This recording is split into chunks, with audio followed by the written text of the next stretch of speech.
The Arabian Nights Entertainments by Andrew Lang, Chapter 16. First Voyage.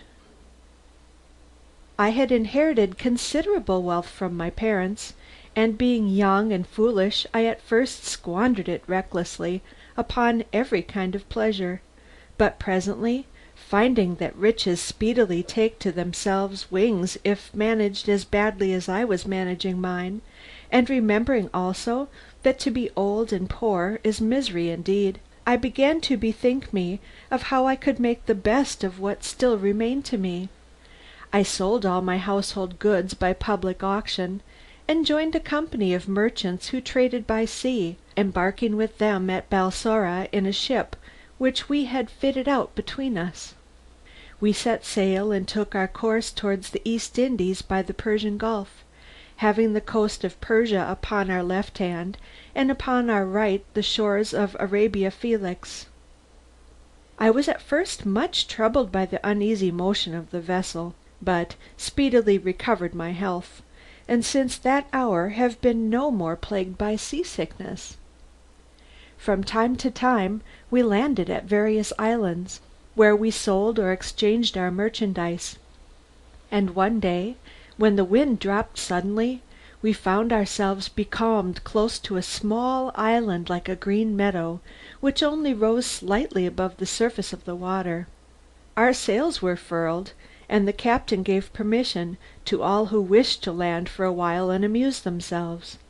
I was among the number, but when after strolling about for some time we lighted a fire and sat down to enjoy the repast which we had brought with us, we were startled by a sudden and violent trembling of the island, while at the same moment those left upon the ship set up an outcry bidding us come aboard for our lives, for what we had taken for an island was nothing but the sleeping back of a whale. Those who were nearest to the boat threw themselves into it, others sprang into the sea, but before I could save myself the whale plunged suddenly into the depths of the ocean, leaving me clinging to a piece of the wood which we had brought to make our fire. Meanwhile a breeze had sprung up, and in the confusion that ensued on board our vessel in hoisting the sails and taking up those who were in the boat and clinging to the sides, no one missed me, and I was left at the mercy of the waves. All that day I floated up and down, now beaten this way, now that, and when night fell I despaired for my life. But weary and spent as I was, I clung to my frail support, and great was my joy when the morning light showed me that I had drifted against an island.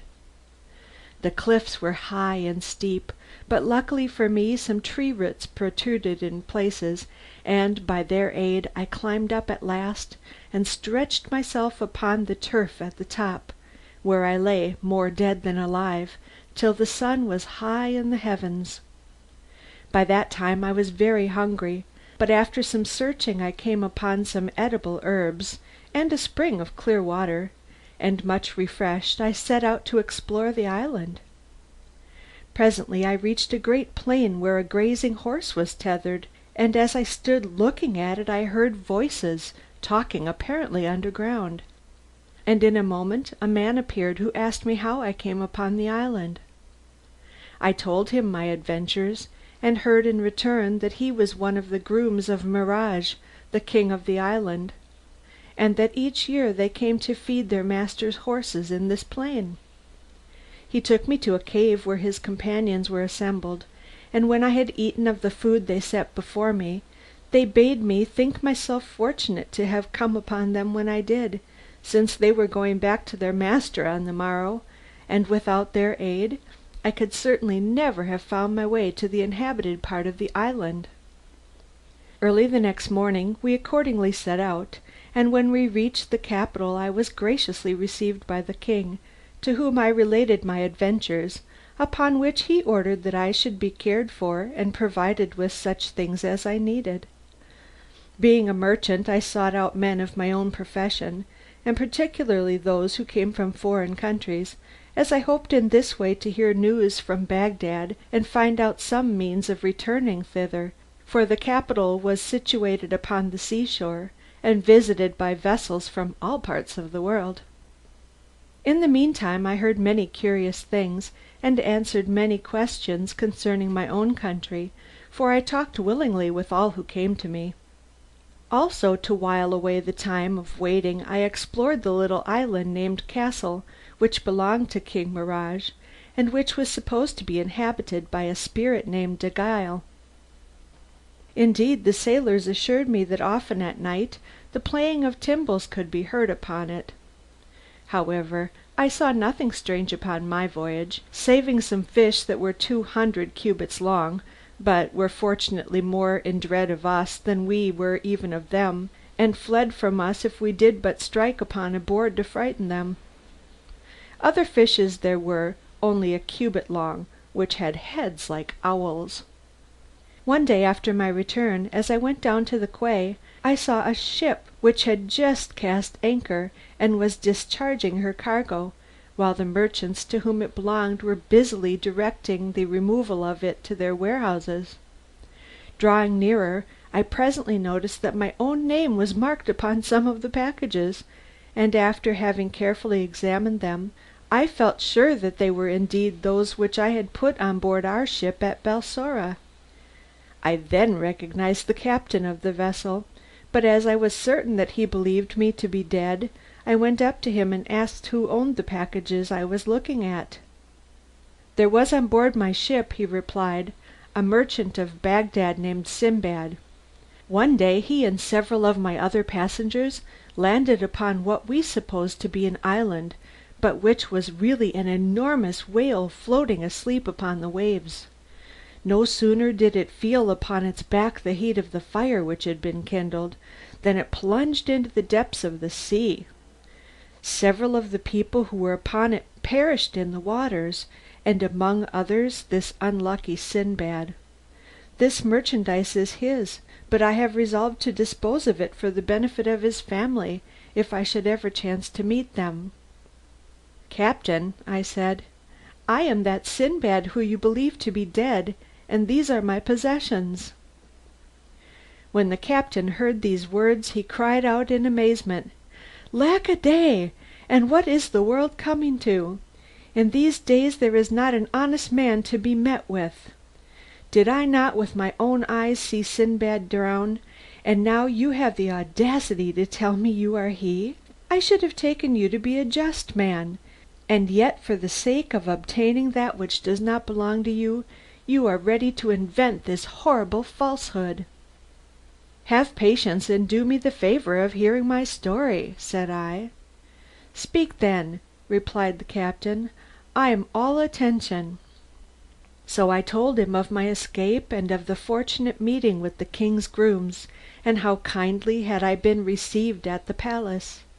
Very soon I began to see that I had made some impression upon him, and after the arrival of some of the other merchants, who showed great joy at once more seeing me alive, he declared that he also recognized me. Throwing himself upon my neck, he exclaimed, "Heaven be praised that you have escaped from so great a danger. As to your goods, I pray you take them and dispose of them as you please." I thanked him and praised his honesty, begging him to accept several bales of merchandise in token of my gratitude, but he would take nothing. Of the choicest of my goods I prepared a present for King Mihrage, who was at first amazed, having known that I had lost my all.